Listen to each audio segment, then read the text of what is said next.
Welcome again to the attendees from near and far. This is the fourth Lyceum series or Lyceum presentation in our fall series. I see so many people attending this very interesting talk about a very, very interesting topic. I am Elizabeth Lee. I'm the Director of Education and Interpretation at the Lake Champlain Maritime Museum. I am also a board member of the Grange. And the Grange is an amazing community. It's a community center built on over 100 years of history of Granges across the country. We offer a variety of events, including a terrific film series and a terrific music series, as well as the Lyceum program that you're joining tonight. The Lyceum series has been running for 10 years in person. This is our first year online. There is no Lyceum next week when we host our annual nonpartisan election night dinner. And then we resume on November 10th with a presentation on agroforestry. And we finish up the fall series with an update on climate change in the Adirondacks with Kurt Stager. You're invited to join all those by checking our website, and you do need to register for them, but we welcome you to attend. We are very grateful for the contributions of all of our volunteers and our donors, and especially tonight for a generous grant from the Glenn and Carol Pearsall Adirondack Foundation for their really generous support of our COVID year switch to the online format. So thank you to Glenn and Carol. Again, welcome to all. Tonight's speaker is independent scholar Amy Godine, who has been publishing articles and giving talks about the Adirondack social history for over 30 years, mostly with an eye to the stories of non-elites in the region. Ethnic enclaves, Black communities, migratory laborers, and immigrants among them. She's curated several exhibitions on these subjects, and her exhibit, Dreaming of Timbuktu, produced by John Brown Lives, and at the John Brown Farm State Historic Site in North Elba, explores the history and legacy of an antebellum Black farm community founded by the radical agrarian and abolitionist Gerrit Smith in 1846. Welcome, Amy. We are very, very excited to hear your comments and look forward to some really interesting conversation. So with that, I will let Amy take it away. Thank you so much, Amy, and thank you to all the attendees. We look forward to a great evening. Thank you, Elizabeth. I want to thank also Andy and Andy Buchanan and Mary Nell Bachman, those champions of history, for tapping me to join the Lyceum series at the wonderful historic Whallonsburg Grange, one of the best venues inside the Blue Line to hear good things. And happy birthday, Mary Nell. Oh, I agree. Didn't know. Tonight, I'm talking about the John Brown Monument at the John Brown Farm State Historic Site in North Elba. And could there be a better time? Only a few weeks away from a nation-changing election, only 4 months after the launching of the Black Lives Matter movement in the wake of George Floyd's death, and smack dab in the thick of a contentious national debate about historic monuments in public spaces, truly the moment is at hand for a fresh look at the 85-year-old statue of John Brown on the Plains of Abraham. Excuse me, Amy, I'm going to just intervene briefly. If you can a little bit closer to your microphone, I think the audio will be better for our audience. Where is the mic? When you're a little closer to your computer, we can hear you. It'll know. That's it. Is this better? Yes, it is. Thank you. Okay, good. For some of you, I'm guessing it's not just a fresh look, but a first look too. A great many people who reverence the story of John Brown, the nation's best known radical abolitionist, know nothing of his Adirondack residency. They don't know about the abolitionist founded Black farm settlement that inspired Brown to move his family to North Elba in 1849, or what that radical agrarian initiative had to do with Black enfranchisement at a time when Black New Yorkers couldn't vote unless they could show they owned $250 in real estate.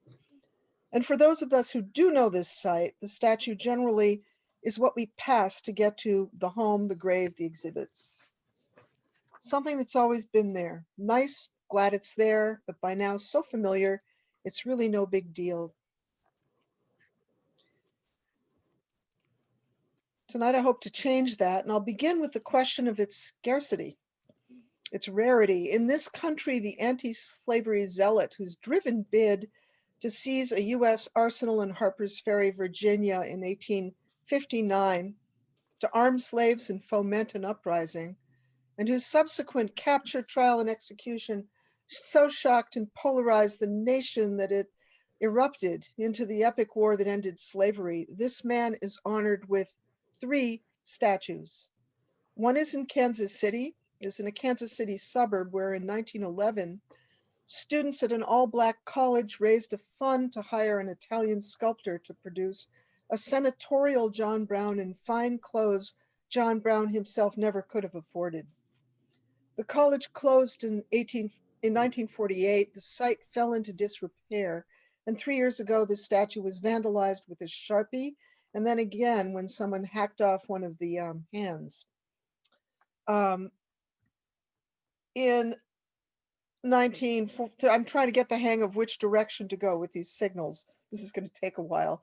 In 1935, the same year North Elba got its John Brown, Kansas got a rifle-toting John Brown, which anchors a small state historic site. Just a sec, I want to go back. There we go. Which anchors a small state-managed memorial park in Osawatomie. For non-figurative memorials, Harper's Ferry has an obelisk. Near a cornfield in Springdale, Iowa, there's a marker on a rock.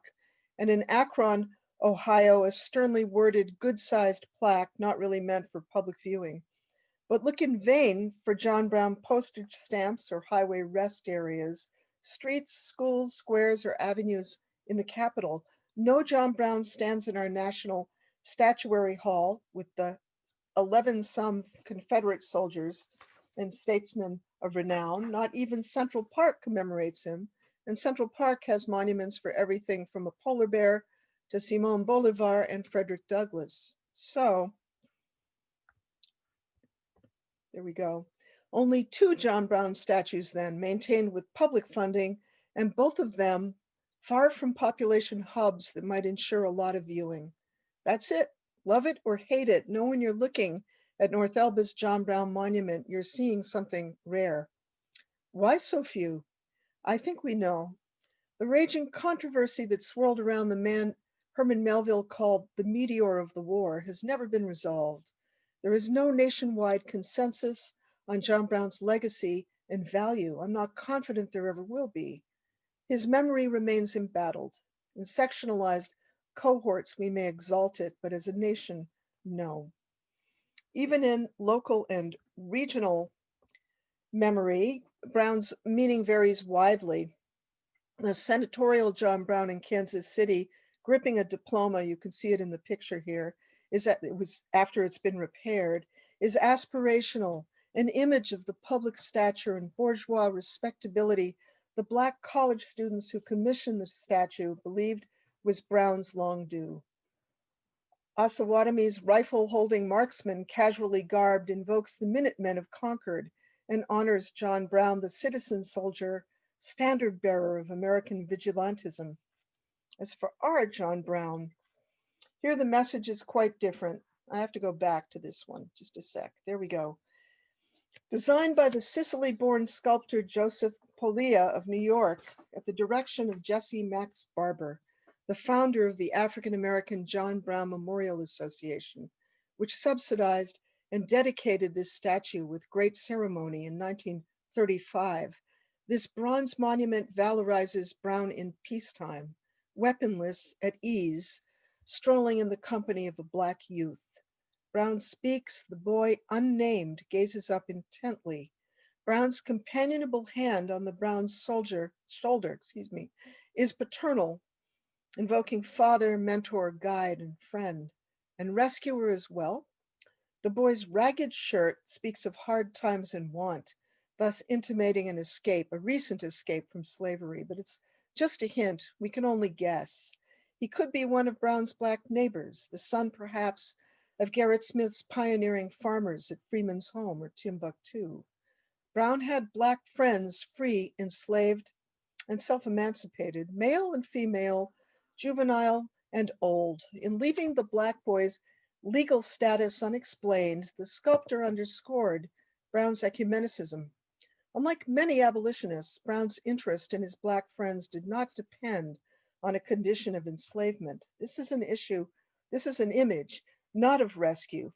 No standing Lincoln towering above a kneeling, half-clad, just emancipated slave, but of mutual companionability, two Americans in unhurried, unharried, intimate conversation, the picture of interracial respect. But companions in equality?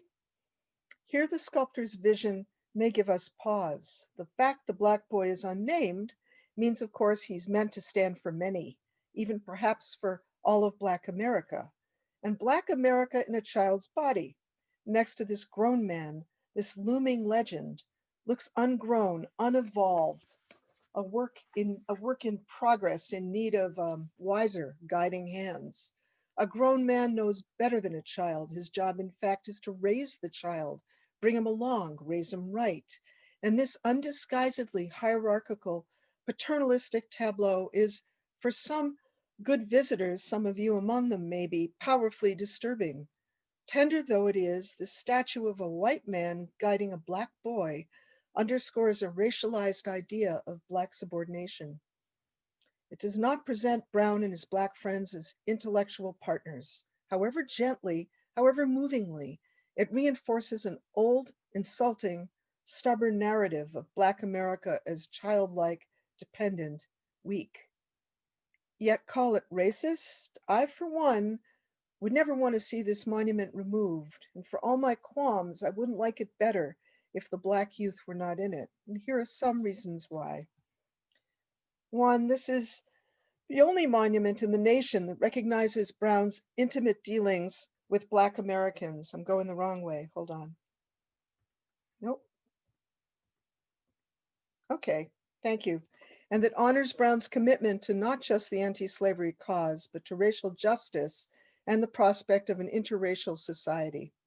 Yes, the figuration is problematic, but for this viewer, the celebration here of Brown's radically egalitarian vision and the invocation of his determinedly integrated lifestyle, his world in Springfield and North Elba, at Harper's Ferry, wherever he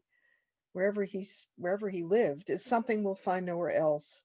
Other Browns, whether sculptural, painterly, or literary, are all too easily plucked from history and genericized, reduced to a universal icon of, say, courage, unwavering conviction, self-sacrifice for any cause. Far-right libertarians embrace John Brown. So do militant pro-life activists. Teddy Roosevelt saluted Brown's revolutionary spirit in 1910 when he addressed a throng of 30,000 at the dedication of the John Brown Memorial Park in Osawatomie and unrolled his vision of a new nationalism. But in those 90 minutes that he talked, he didn't talk about Black rights at all, didn't mention racial justice. The common ground he claimed with Brown was apparently his fearlessness and willingness to go all out for a radical idea. That worked in Osawatomie. It would not have satisfied our statue in North Elba. Our statue says Black lives matter. They mattered to John Brown. They mattered to his memory and meaning. You cannot leave them out. Another stirring point this monument makes plain. Brown was more and should be recognized as more than an avatar of violent militants. The North Elba monument, conspicuously gunless, reminds us that the pursuit of racial justice is a peacetime business too. Brown was laboring for racial justice peaceably on his Adirondack farm when he helped his Black neighbors get their lot lines straight, sought their input on his plans for Kansas, socialized with them at his dinner table. He worked for it in the daily, unremarkable encounter memorialized in bronze. Two people of disparate complexion taking a walk together, unmolested, unconstrained, stands for revolution too. The relationship of this monument to the magnificent wild land around it drives this message home as well. As man and boy stride toward the fields and the woods with casual confidence and purpose, clad in old clothes made for hiking or made for getting beat up, we know these woods and fields are theirs to savor, both of them. This is not a white country. This land belongs to all. Another way to deepen our appreciation of this monument, I think, is to learn something of its backstory. And here I'm indebted to historian Del Upton's What Can and Can't Be Said, Race, Uplift, and Monument Building in the Contemporary South. Don't settle for a standard art history response to a monument, Upton urges. Bring to your encounters some knowledge of the behind-the-scenes negotiation that shaped its creation. Monuments are interactive, hard contested terrain, and the John Brown statue is a case in point. Max Barber, whose idea this statue was, learned about John Brown when he was a student at a Black Virginia college, heard more about him at W.E.B. Du Bois's Niagara Movement meeting at Harper's Ferry in 1906, and published essays on him in his magazine, The Voice of the Negro, in Atlanta. This writer-activist from Blackstock, South Carolina, the son of former slaves, had built The Voice into one of the most widely circulated Black magazines in the nation, and he paid dearly for his editorial zeal. Barber's expose on police brutality and white mobism in the race riot that overtook Atlanta in 1906 so enraged white authorities, he was told to leave the city or prepare for a chain gang. He took his family to Chicago. He took this threat seriously, and from there to Philadelphia, where he became a dentist, wrote editorials on racial justice for Black papers, and worked for the Philly chapter of the NAACP. And all the while, he dreamed of erecting a monument commemorating Black America's gratitude to John Brown. When Barber and his friend Spodius Burwell first visited North Elba in 1921, the NAACP gave them its endorsement. But while the civil rights watchdog group had Barber's back, the John Brown Memorial Association was not an NAACP initiative. It was Barber's notion from the first to revive what he called a John Brown cult among Black Americans, launch a yearly pilgrimage of Black people to Brown's home and grave, and plant a monument at Brown's shrine that would declare Black America's enduring gratefulness for his work in life and death. It sounds tame enough today, but let us consider what this meant in the early 1920s, a time when a scientifically endorsed supremacism had worked its way into white America's middle-class cultural DNA and only really loosed its grip with the horrific revelations of Nazi genocide. In 1921, when Barber and Burwell visited North Elba, a Black suburb in Tulsa, Oklahoma, was put to the torch while city and state militia stood idly by. Scorched brick and wood ash replaced 35 city blocks. Thousands of Black Tulsans were now homeless. 300 people died. In 1924, when Barber's pilgrimage was 3 years old, 4 million Americans belonged to the Ku Klux Klan. Chapters and informal meetings in the Adirondacks were not uncommon, some of them very near to John Brown's home. Around the nation, lynching was a commonplace, and Jim Crow rules about segregated public spaces, schools, libraries, beaches, parks, ball fields, water fountains, stores were hardening to law. And while every working class American suffered in the not yet named Great Depression, what was tough for white people, finding steady work, a living wage, good housing, fresh food, a decent education for your children, was twice as onerous for Blacks. Discrimination, subordination, and repression were the de facto laws of the land. Barber's yearly pilgrimage to North Elba never took close aim at these. The all-Black JBMA was not the NAACP and never tried to be. Barber might assail white supremacism in his pieces for the Pittsburgh Courier, but in the North Country on his spring visits, he left more subtle forms of Northern racism unremarked. He picked his battles, that is to say, with great care, which may have been why the pilgrimages lasted half a century on the JBMA watch. Barber knew his pilgrimages would not survive local resistance, and no pilgrims would come if they feared they'd be harassed. So he found a shrewd advisor and supporter in Harry Wade Hicks, secretary of the Lake Placid Club, which, for those of you who don't know much about the story of this region, was for a long time the biggest four-season residential resort in the nation, the mainstay of Lake Placid's economy, a great champion of winter sports, and interestingly, a zealous advocate for the exclusionary social policies that kept undesirables, Jews, Blacks, Hispanics, political progressives from the reception desk. But Harry Wade Hicks, for all his devotion to this ideology, loved John Brown. There are many John Browns, we'll discover. And with Hicks's help, Barbara won the support and interest of Lake Placid schools, ministers, the mayor.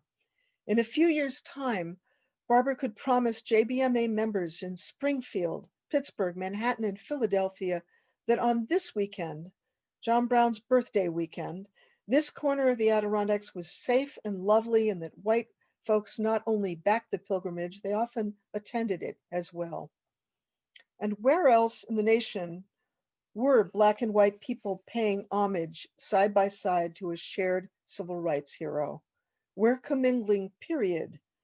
What Barbara managed to initiate was unprecedented. In 1935, an interracial gathering of 5,000 thronged the John Brown farm for the dedication of the JBMA monument. The press was lavish, the speeches grandiose, and obviously much was made of the courage of the man who took up arms to free the slave. But there was courage too, not much remarked, in just making a gathering like this happen when half the nation still judged Captain Brown a terrorist, had no use for his notions about equal rights for Black people, and found wholly inexplicable the prospect of an interracial gathering honoring a guerrilla fighter who declared war on his own government. So what made North Elba a willing stakeholder in the JBMA mission? Certainly it helped that the tradition of gathering at the John Brown farm on his birthday had already been established. Abolitionists pilgrimed here in the years after Brown's death, and in 1896, 1,500 people thronged the site after journalist Kate Field's New York supporters bought Brown's farm and gifted it to New York State. The Grand Army of the Republic summoned the faithful here in 1899 and again in 1903. Excuse me. 13 years later, a North Elban judge, descendant of Brown's neighbors, organized a pilgrimage that pulled in speakers from all over the East Coast. Brewster, who worked on the Brown farm when he was a kid, sleeping over in Brown's drafty attic, had long dreamed of a substantial, enduring monument at the homestead that would honor not just the famous abolitionist, but all the raiders, Black and white, who shared the family cemetery, but whose names and sacrifice had never been acknowledged. And he too, like Barber, aimed to offer something present-focused and inclusive, and to bring speakers who could make the case for John Brown's present value. Among his speakers, the African-American historian Kelly Miller, who had argued before Congress against anti-miscegenation laws and segregated streetcars; Franklin Sanborn, 85, the sole survivor of John Brown's storied Secret Six from Concord, Massachusetts; and NAACP co-founders John J. Milholland and Rabbi Stephen Wise, head of the Free Synagogue in New York City, intoned the Adirondack-born Milholland. Until the United States stands for equality of race and color, and for freedom all along the line, John Brown's mission will not be fulfilled. Rabbi Weiss agreed. Many John Brown tasks now remain. Justice now we demand for the Negro race, as in 1859. Justice to wipe out the scenes of Waco, Texas. 4 months earlier in that town, south of Dallas, a Black farmhand convicted of rape and murder was abducted from a courthouse, lynched and mutilated. Charred bits of his body were sold as souvenirs. Widely published reports of these atrocities and mounting worry about President Woodrow Wilson's Southern Democrat-dominated Congress, which seemed to be churning out racist legislation as fast as lawmakers could dream it up, may have emboldened Brewster to hope his hometown was ready for a new kind of John Brown pilgrimage that historicized as well as honored. But there was a war on, the day was rainy, And despite great speakers and advanced publicity, the turnout was scant. In the Lake Placid News, one attendee registered disgust. Quote, "The program was there, beyond reproach, but the people were wanting, not beyond reproach." The indifference of, quote, 5,000 summer residents, wealthy, cultured, men of men and women of leisure, those who hypothetically should represent the patriotic thinking class, with consideration of the virtues, right values, and things of good report, astonished him. Where were the pilgrims? God knows, and perhaps the moving picture show, he said. Why did Max Barber's pilgrimage take flight when Brewster's failed to gain traction? Good weather helped. Barber's day was sunny, but in the intervening 7 years between Judge Brewster's effort and Max Barber's, local interest in a pilgrimage idea may have warmed as well. In these years, Adirondack news sheets covered lynchings by the hundreds. In 1919, 26 race riots had ripped across the nation. 1920 saw 53 Black Americans lynched, and then in 21, the killing fields of Tulsa. By 1922, maybe John Brown country was ready for tough talk about race hate and Jim Crow. Ready or not, Barber delivered. To Adirondack audiences in those first years, he brought the literary luminary Oswald Garrison Villard, a co-funder of the NAACP and the author of an elegant John Brown biography, and the celebrated courtroom lawyer Clarence Darrow, who filled the Lake Placid Town Hall to overflowing. He brought leading figures from the NAACP too, though never, weirdly, his own mentor, Du Bois, himself a John Brown biographer. He brought Milholland, Du Bois's friend, and A. Philip Randolph, the Black labor leader who organized the Pullman Porters. Movers and shakers in Lake Placid and other towns were invited to hold forth. Barber knew the JBMA, its pilgrimage and planned for statue, would come to naught without local support. To that end, he held his JBMA events in a range of local venues, churches, the town hall, the Lake Placid Club Agora, and private homes. Funds for the dreamed of monument were deposited in a Lake Placid bank account, and fundraising events for the statue were organized in Springfield, New York City, Harper's Ferry, Chicago, Lake Placid, Pittsburgh, and of course, Philadelphia. By the late 1920s, this Black initiated John Brown Day had grown so ritualized that Lake Placid was claiming it as a venerable tradition. Lake Placid High School let students out early so students could march the 2.5 miles to the farm. The school band played, the choir sang, and high school authors of John Brown essays competed for a $5 prize offered by the Lake Placid Club. So confident was Barber of its acceptability, he started pitching it. This is the John Brown Day weekend, to prospective pilgrims as a vacation getaway in its own right. Quote, "A fine jaunt," quote, "a wonderfully enjoyable affair. The automobiles carry copiously filled lunch baskets, and the cars are decorated with John Brown Memorial pennants. They all stop to lunch together far up in New York State. Pictures are snapped, jokes are swapped, and the whole atmosphere is permeated with jolly camaraderie. We pass directly into the heart of the Adirondack Mountains, and one is thrilled at the wonderful scenery." Of course, behind the high notes was another message. Black America had scant experience with recreational excursioning. Historically, the role of Black people on the road was subordinate. Enslaved or free, Black Americans served white travelers as cooks, porters, drivers, maids. Where they went and how they traveled, what they saw, and where they slept was determined by white bosses or lawmakers. Traveling alone was a perilous ordeal. A mean siege in a Jim Crow car with hard benches, sooty air, flooded toilets, and sour or indifferent agents. Tramping from one hamlet to another could put a Southern Black male on the cold side of a vagrancy or sundown law and hitch him to a chain gang. Black Americans who visited national tourist sites felt the smack of race hate too.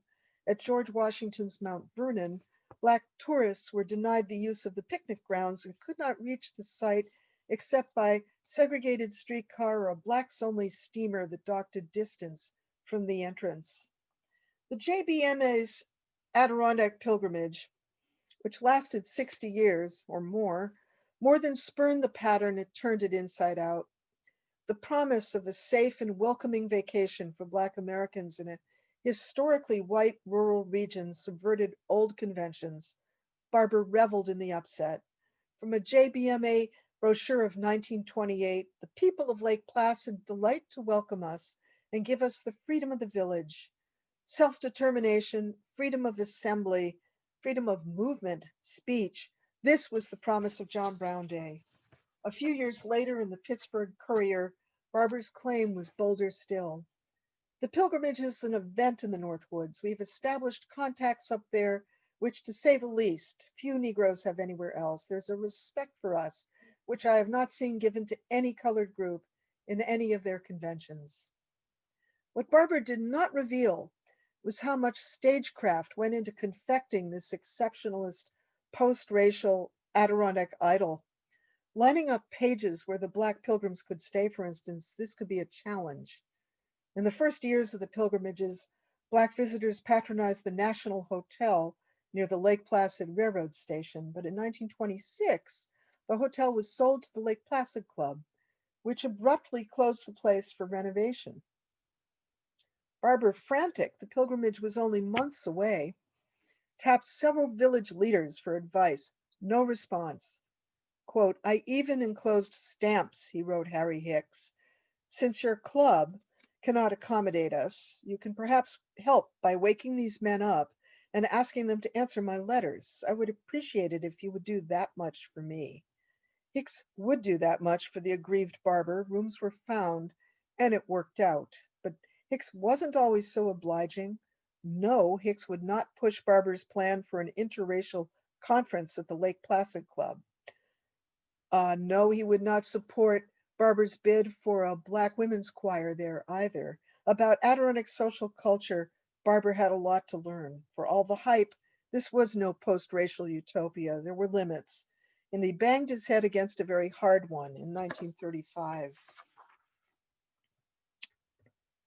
This was the year the statue would be dedicated. Barber, as we know, had worked for years for this, no small task, raising nickels and quarters in the thick of the Depression. The sculpture he commissioned, Pelia from New York, was a Sicily-born, Boston-raised, art school-trained sculptor with a dozen big historical commissions and war memorials under his belt.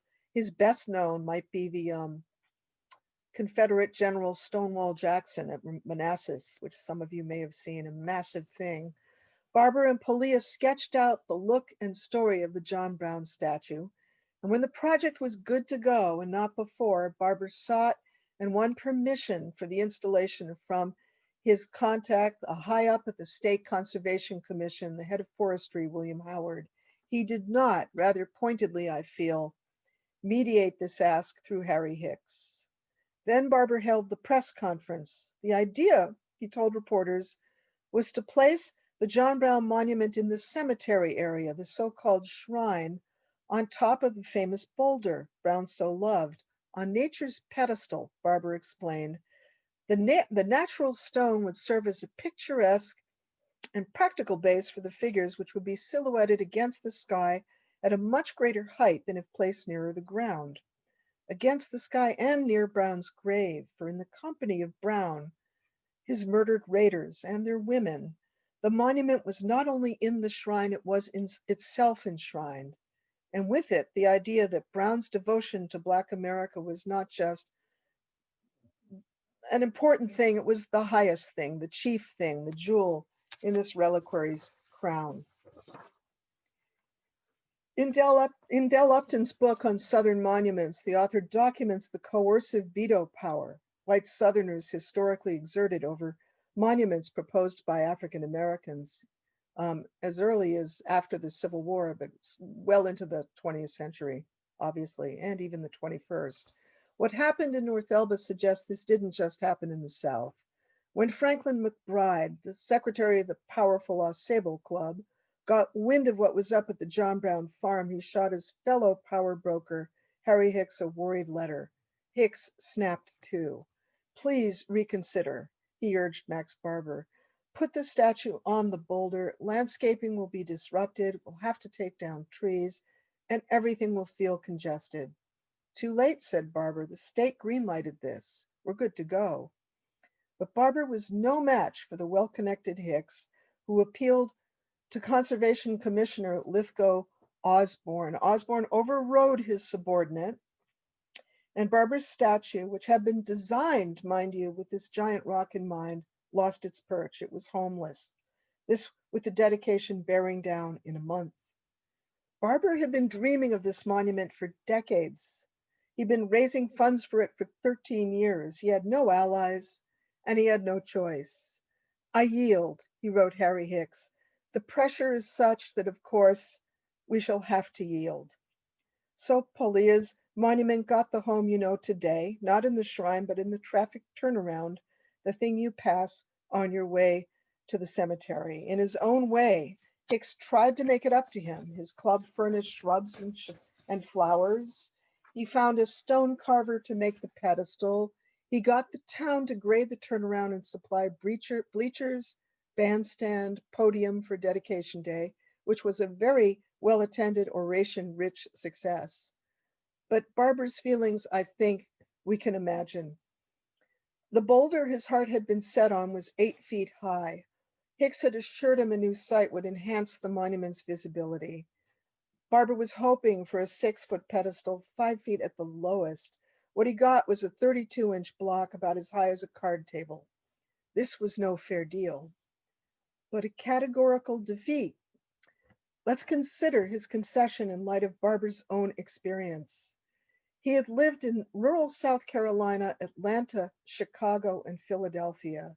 Jim Crow had blighted and constrained his education, his publications, and his segregated dental practice.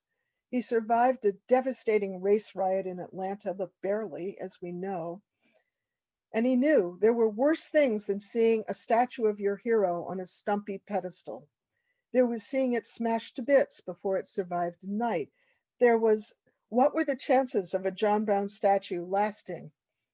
In Atlanta, Richmond, Charleston, New Orleans, or Blackstock, South Carolina, or for that matter, Philadelphia or Boston, how long would it last today? I give this backstory so much play because I think it captures quite dramatically how much more a monument can stand for than its proclaimed subject. There is, first of all, the person or event it aims to honor, but back of this, there's another narrative, the stories of the stakeholders, the boosters, shapers, and detractors too, who negotiate not just the subject of the monument, but height, site, prospect, publicity, interpretation, all changeable, none of it hard fixed. And how much richer would be our encounters with our monuments if we took some pains to make this backstory part of the experience. In 85 years, the John Brown Monument has stood unmolested, a testament, I think, to Max Barber's persistence and his tact, how carefully he cultivated his far-flung Black stakeholders and roped in local white community interest too, and more than interest in its eventual assumption of its role as stakeholder and steward. North Elba, along with the state of New York, would see the image of its hospitality reflected in the statue. It made a home for it, and that home is so far secure. Pilgrims too, oh, this should be back with the Roosevelt section. Put it in the wrong place, but there he is in Osawatomie back in the day, making a speech which had nothing to do with Black rights at all. Pilgrims too must be numbered among stakeholders who shaped the statue's meaning, from aging abolitionists to Black memorialists, and in the last several decades, visitors who travel to this historic site for the good work of John Brown Lives, the social justice group that has revived the annual John Brown Day tradition for several decades. Each audience has sought and found an image of its passion in the John Brown statue. Most recently, John Brown Lives invited artist, activist Karen Davidson of Saranac Lake to expand her eloquent installation on police brutality and plant it in the wide grassy field around the statue. And this too has brought pilgrims. who traced the thread that binds John Brown's anti-racism in the age of slavery to clamorous resistance in our own time to systemic racism in law enforcement. And so we see how fresh meanings and associations arise as older ones subside. The monument remains a work in progress. Its truths, so many, go marching on. Thank you. Thank you so much, Amy. Such an interesting presentation, so many ideas Thanks. to think about and reconsider. How's my time? I didn't You're look great. Oh, good. You're great. We do have lots of great reaction from the attendees, and we do have a number of questions. So if you are willing to take a few minutes to try and answer those questions. We also have some very, very interesting comments in the chat window. To the attendees, I want to remind you that we aren't using the raising hand feature tonight, so that we can try and organize the questions in the question and answer window. So if you don't mind, just add your questions to that window and we'll try and get to your questions that way. Great. Thank you for that. And the first question that we had, oh, this is interesting. Jerry Lee asks, how would you write an interpretive label for the sculpture at North Elba? Oh man, Jerry Lee. Hi. As you can tell from the talk, I'm not so good at editing myself. I don't think I'm the person to write an interpretive label. I think it would be an interpretive book.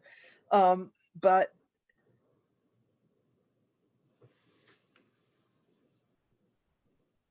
I think it would take a lot of inputs from a lot of stakeholders with a passionate response of any kind to the site. I think it would take absorbing multiple perspectives and not excluding the story of its making, because I think that's part of its interest and part for me of its greatness. So the first thing would be to identify all the parties with an interest in this, historically and now. And I think that would be a terrific and wonderful challenge. Thank you. It looks like I did receive a comment that some people can't see that question and answer screen. If you hover down at the bottom of your navigation bar, you should be able to see the question and answers, and I'll try, if that doesn't work, we will go back to the chat. Let's keep trying to go through some of the questions that we have in the question and answer screen. Catherine Reinhardt asks, why was the Lake Placid Club owner so enamored of John Brown? Oh, he's not the owner, but he was very, very close to the founder, whose name was Melville Dewey. And he was a powerful person at the club, so you're close. He, I think, was smitten with Brown's private, conscience-driven kind of valor and courage, and his willingness to stand up and die for his beliefs. That has nothing to do with his feelings on race, on social justice, but it is why many people stand by John Brown even now and believe in his example. And frankly, that version of John Brown, or what that John Brown represents, may have a lot to do with why the statue at North Elba has gone unmolested for so long. There are enough people who may not like at all what he did, but believe in that, have managed to balkanize or separate that part of him, and that's the part that makes sense, and that's the part they respect. So I get it, but I think it's a limited view of him, and it's a deracialized view of him that I don't think speaks to our time or our needs right now. Not very helpful.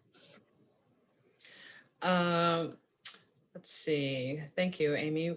We have Mary Nell has asked the question. It seems like the first memorial to John Brown was the large rock at the gravesite. Do you know when it was inscribed? I do, but I've forgotten completely. I think there's some people who say Brown inscribed it himself, but I don't believe that's true. The person to ask there is Brendan, the manager of the site, and he knows everything about the monuments and what the timing is of all the memorials. Frankly, there are so many, I get really confused. There are so many different ones inscribed by different groups for different reasons at different points in time. It's really a scramble. You need a long notebook to keep track. I've forgotten the date on that one and who did it. Makes Someone it else worth a will trip. probably know who's listening though, so they should step If up. anyone does know, you can go ahead and put that into the chat. Okay, let's see. Jane, Jane Hogg, I'm sorry if I mispronounced your name, commented also, hey, why don't we put it up on the boulder? It's I'll let you occurred to respond to me. that one. Okay. I mentioned that to several friends and they're appalled. They say, oh, no, no, no, no, it must stand alone. When you get so used to something, it's very hard to accommodate a fresh use. And I think the really interesting question is, was this the sum of Harry Hicks' concern about it? Really, was it landscaping, or did it have more to do with having an interracial couple dominate the space and interject the theme of racial justice and what could be admired without considering that? But that image, that figuration on the statue would have brought this home and made it an undeniable, unavoidable feature of Brown's achievement. And I wonder if that just ran afoul of the powers that were at that time. But I'm speculating. Happily. Thank you. It looks like Sandra notes in the questions that the rock was inscribed in 1866. That must be Sandra Weber, and please thank her for me. She can hear you. Great. Going back to some of the other questions, I'm sorry for those of you who cannot see the question and answer screen, because some people can and some can't, and I will try and troubleshoot that as we're talking. But because of that, if you want to put a question into the chat box, go ahead and we'll try and get to those. The next question is from James, who asks, was this Milholland related to Inez Milholland? Yes. The father, I think, of Inez Milholland, who did not grow up in the Adirondacks, but had a strong connection to her father and knew the region and loved it. There is a second question from Tom about, can you say a few words about the connections between W.E. Du Bois and John Milholland? Oh, I could, but I think you'd be better off going to Du Bois's 2-volume biography that has some considerable detail about their dealings with each other. I know Milholland was very involved in the formation, the very early days of the NAACP, and they were close. They were close in their religiosity, among other things, but I don't know if his engagement continued to be so strong as the NAACP became increasingly interested in bringing on Black directors and a Black staff. It could be Milholland moved on to other concerns at that point, but that's pretty vague. Someone needs to do some homework on that one. Lots more, as we say, to reconsider, to investigate. Let's see. Another question from Christine says, the Showtime Good Lord Bird that is in progress right now shows Brown to be a religious zealot. Is that accurate? I haven't seen it yet, and I intend to. I gather he's kind of a nut job in that particular show, which is an old and for me pretty stale take on him and not at all reflective of his sobriety and his thoughtfulness. But he was a very religious man. He believed in heaven and he planned to get there, and he despaired when his kids did not follow his deep faith, and he he was prepared to give up his life because he was doing God's work. He was absolutely, this was not rhetorical for him. He felt drawn and tapped and committed to do this. So I'm on board with calling him a zealot. A nut? No, no. A maniac? Absolutely not. Just a man of his extreme faith. Let's see. Many would disagree, I'm sure. It looks like we are very close to the end of our hour. I don't see any more questions in the chat window. I really do apologize to those of you who are not able to enter questions in the question and answer. We do have a number of comments that were interesting that I'd like to share, which were shared with the panelists. From some people who were, let's see, who were raised in Lake Placid, as well by Archie and Luva Thompson, who are grandparents. Oh yeah. Fought at Harper's Ferry and died there as well. It comes from an attendee, Brenda, who later commented that, let's see, who met some Black women from Detroit years ago at the North Elba statue who laughed at me. I mentioned the cause of freedom we were on, and when asked if I could join the John Brown Association, a white person. Once they knew who we were in relation to John Brown, my brother was with me. They agreed we should come to speak. I know this history, it's not pretty. Bloody in and of itself. Sincerely, Brenda J. Thompson. And she's descended of the Thompson clan, is that right? Yes, That's thank you quite for thank you for your comments, Brenda. It's really they're valuable to hear. Thank you. Yeah. Yeah, that family suffered terribly at Harper's Ferry, and she adds, my grandmother told me stories of the KKK having to take my father Burton and uncles Carl and Robert on the run in the middle of the night to get away from the KKK. Is that right? I would assume that from the comment. Yeah. That's interesting. I heard from a neighbor of someone who lives right near the shrine, who's descended of one of the early North Elba families. He spoke very candidly about his father, who he said admired John Brown profoundly, but also was a happy member of the KKK, and saw no collision there, no conflict, no hypocrisy at all. They both made perfect sense in his mind. That's the stuff of a great novel, isn't it? Sorting that one out. Yes, Yeah. or a great psychology textbook. Mm-hmm. Let's see, just the rest of the comments are focused on, are really about thanking you, Amy, for really a great presentation. Lots and lots of comments thanking you, so I want to reiterate those. You should read them all. No, I'm just kidding. We will share the chat so that it's hard for the panelists to follow the chat when the presentation's going on. So we will definitely share all of your comments with Amy as we wrap up, or very soon. So again, I guess, Amy, you can stop sharing your screen now. Thank you so much for the incredible images in history. Really, really interesting. Pleasure. And actually, there is one more late coming question, but if you want to stop sharing your screen, that's fine. No, I'm okay. Please go for it. Great. Peter asks the question, is the statue now owned by New York State? Is the statue owned by New York State? Yes, is it now? Yes, I think it's the property of New York.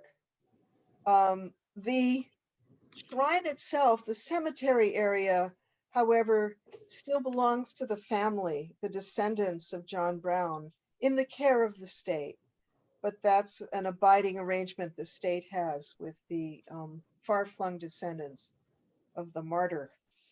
And the John Brown Memorial Association, I think, flamed up for the last time when the state developed a plan in the 70s to improve the site with an interpretive center and make some changes to which many local people objected, including the JBMA, which sort of roused itself from its comatose state to say, no, no, no, we mustn't disturb the place at all. It was a lost Interesting. opportunity to do a lot that might have introduced the story of Timbuktu, of the Black settlement there, the historical background, and the story of Brown's engagement with Black abolition. Oh, well. Interesting. Mhm. Okay, I'm going to